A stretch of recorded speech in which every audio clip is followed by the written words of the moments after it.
Let's see.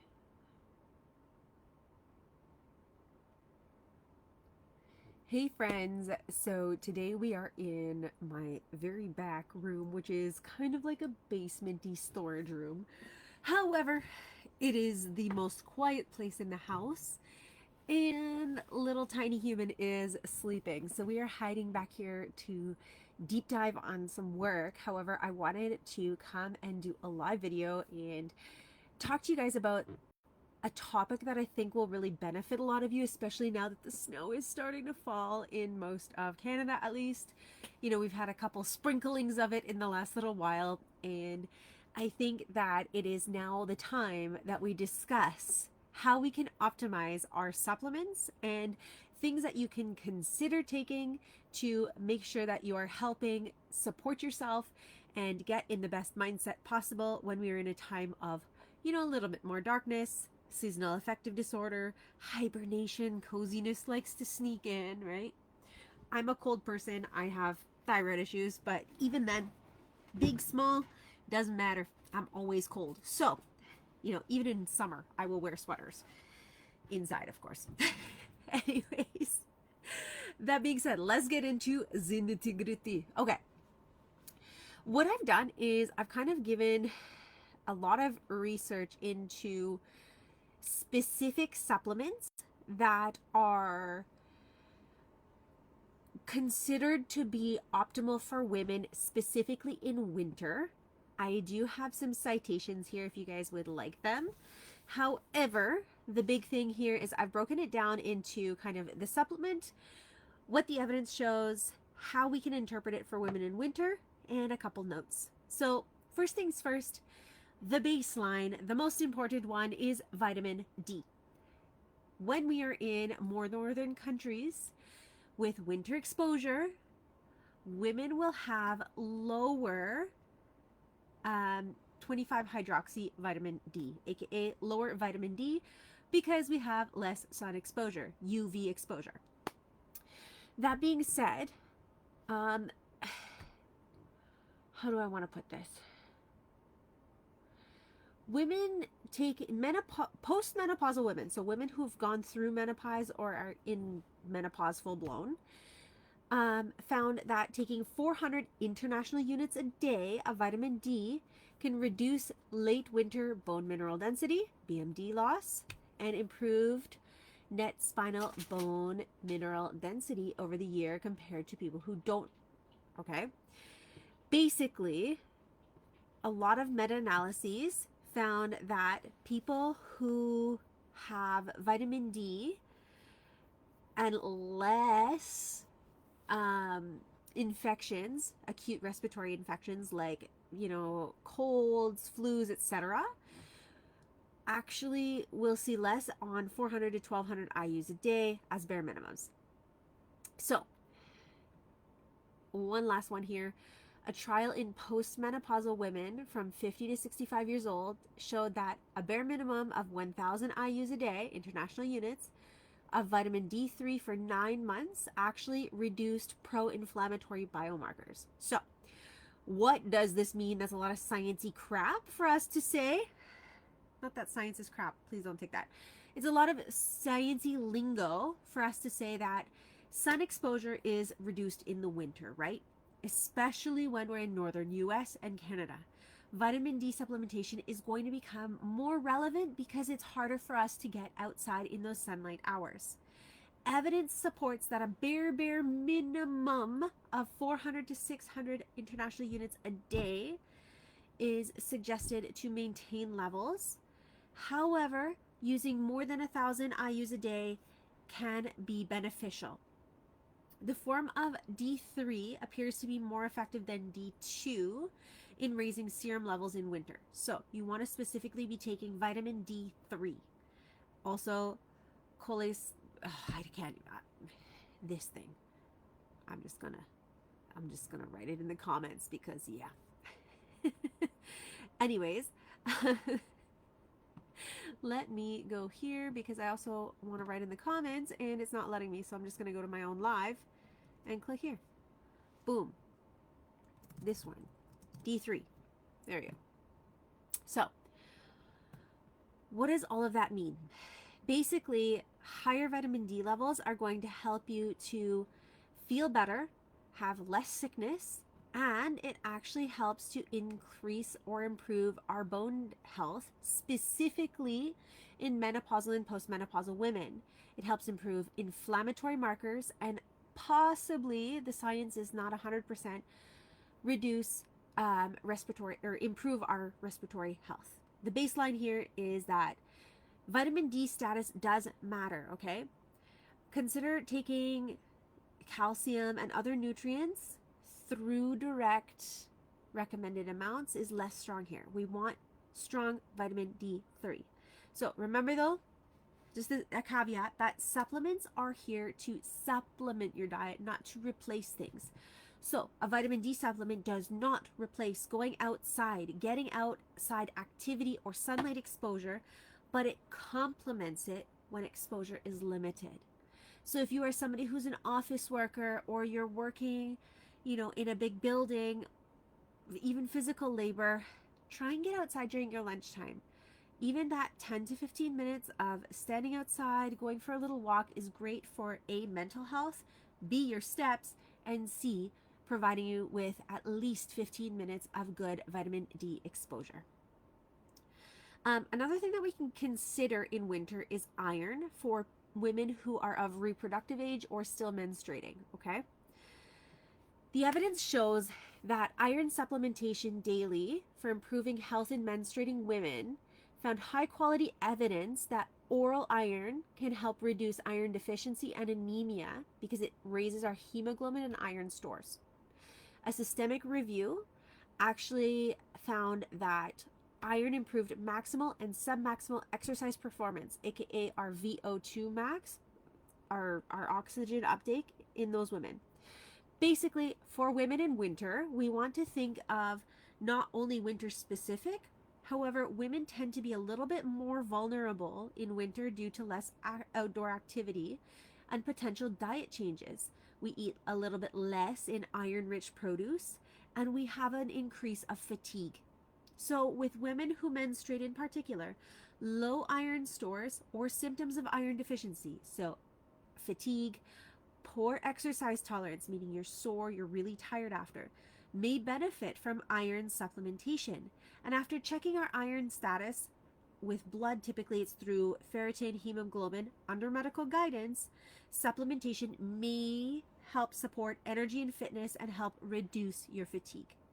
So iron supplementation is not universally needed, only if deficiency or risks are present and side effects are common, gastrointestinal. So sometimes people have a harder time pooping whenever they take an iron supplement. So we want to make sure that our fiber is high. And if you're having issues with that, please come talk to me. Okay. That being said, other ways that you can get iron in your diet is by cooking with cast iron, focusing on very green vegetables. So think your kales, your broccolis, things like this. But actually increasing your lentils and legumes is one of the best ways to do so as well. Our third thing is increasing our omega-3 fatty acids, okay? While many studies address pregnancy and lactation, there's not as much winter-specific information for non-pregnant women. However, some of the findings that I found were quite relevant. Basically, in a meta-analysis, so a meta-analysis is when they look at a whole bunch of studies and see what the trends are from those studies. Long-chain omega-3 supplementation in pregnancy and lactation and moderately high certainty gave evidence for benefits, aka a preeclampsia reduction. So, my friends that are preggo, this is helpful. A randomized trial in younger women with endometriosis looked at vitamin D versus omega-3 supplementation. And though the results on pain weren't strong, the trial showed that omega-3 can help women with pain. And a trial in overweight pregnant women showed that having overall better omegas tended to reduce inflammatory markers. So, basically, what does this mean for women? Omega-3s support immune, inflammatory, and cardiovascular health. Its relevance in winter is when we see higher inflammation and respiratory risks occur because our diets change. If we include omega supplementation or increased dietary intake of fatty fish, think salmon, think trout, things like this, it might be a reasonable strategy for women, especially in winter and especially if our fish intake is low. So, the exact dose for winter wellness in women's general health is not well defined. If we are using supplementation, try and find formulations that have EPA and DHA and ensure quality and purity. A balanced diet including fatty fish, flax seeds, and walnuts are, also key. You can also consider things like chia seeds in there as well. The fourth thing that I want you to consider is B vitamins and the other micronutrients. So, an observational study assessed B vitamins in highly active and sedentary women, and it highlighted potential insufficiencies of B6, B12, and folate, regardless of activity level. There are, there's not a lot that's winter specific on B vitamins. However, what we are seeing is that it's scarce for us to find winter specific, like I said, but ensuring that we have adequate B vitamin status via diet or supplementation if needed remains really important for energy metabolism, meaning burning fat, using our food properly, mood, having great mental health, and general health, which may in winter be affected, right? We have mood dips, our activity levels tend to drop, people's steps go low. That's why we start adding in step goals like our challenge this week to keep you guys active regardless of the cold.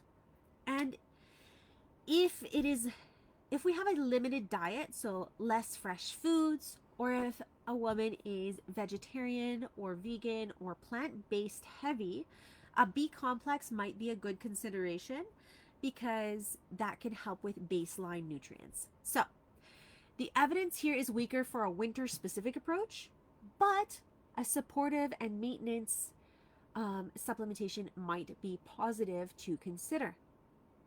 Now, specifically, there are two things that you will see in all the reels about colds and whatever else, and that is typically zinc and magnesium.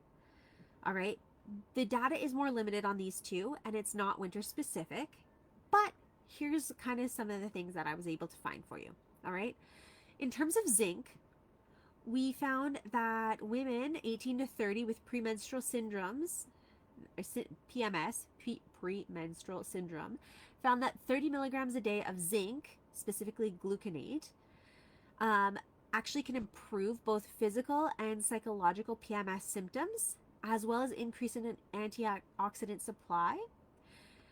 And for postmenopausal women, 50 milligrams a day of zinc for 8 weeks improved our D3 status. So it also helped with lower leptin levels, which helps our hunger and fullness.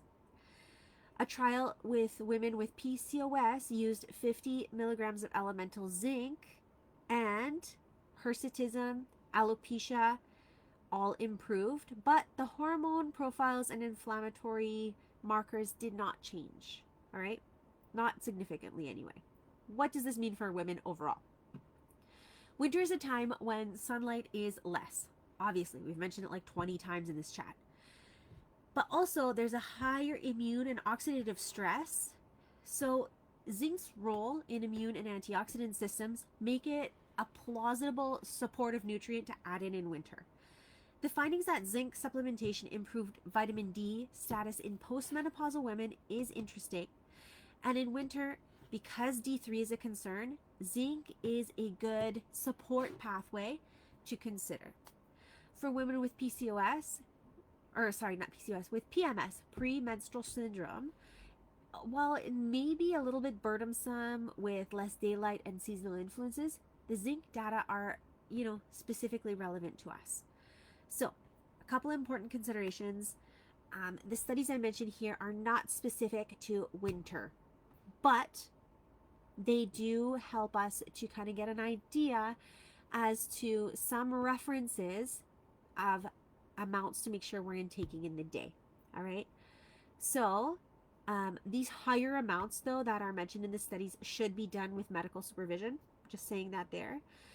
But it's great to check our baseline zinc status before we add in too much. So, talk with your pharmacist, okay?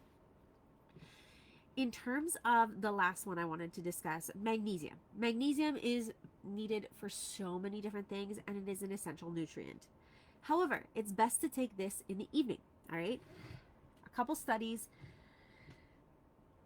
specifically one that addressed middle-aged overweight women with BMI, so body mass index of 25 to 30, found that magnesium of 250 milligrams a day led to a significant increase in lean body mass and decrease in fat mass.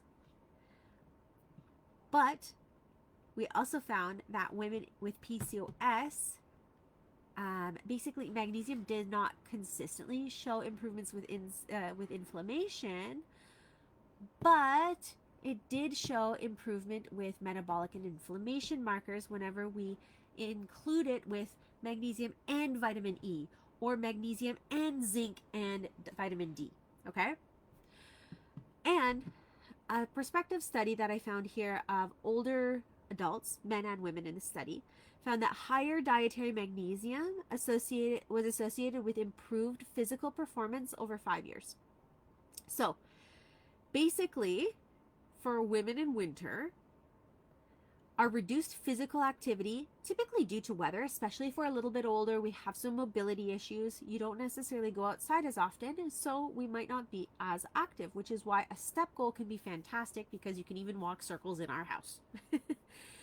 However, with reduced physical activity and increased risk of muscle fatigue and weakness, magnesium becomes a very important thing for us to consider, especially when it comes to muscle and nerve function. In older women in particular, it will improve performance, and the suggestive data shows that it could be beneficial in winter. If diet quality fails somewhat in the winter, meaning we're having less produce, maybe less magnesium-rich vegetables, having an adequate amount may help to fill that gap.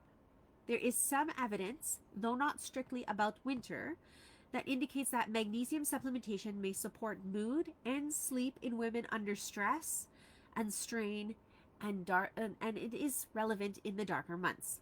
So, the evidence for magnesium alone improving metabolic markers is mixed. The systemic review that I mentioned above did not find that it helped PCOS markers, but it did help in conjunction with other supplementation, okay? The baseline is about 250 milligrams of magnesium citrate or oxide, all right? And where did I go here? For general adult women, the recommended daily allotment for magnesium is around 300 to 360 milligrams a day, depending on life and stage in many countries. So, what we want to focus on here is there's a couple things that we can do to find the best forms of supplementation and implementing it. We can get baseline labs to make sure that our vitamin D, our iron, and our cholesterols and everything else is really good. First things first, we want to aim for food, including fatty fish like salmon or mackerel, 2 times a week. Having red meat or legumes for iron. Fortified dairy or fish for vitamin D is good. And we also want to focus on dark leafy greens for B vitamins. Winter-specific adjustments would have us at least supplementing vitamin D. Personally, I like to do 2,000 to 3,500 milligrams, depending on how dark it is and how I'm feeling.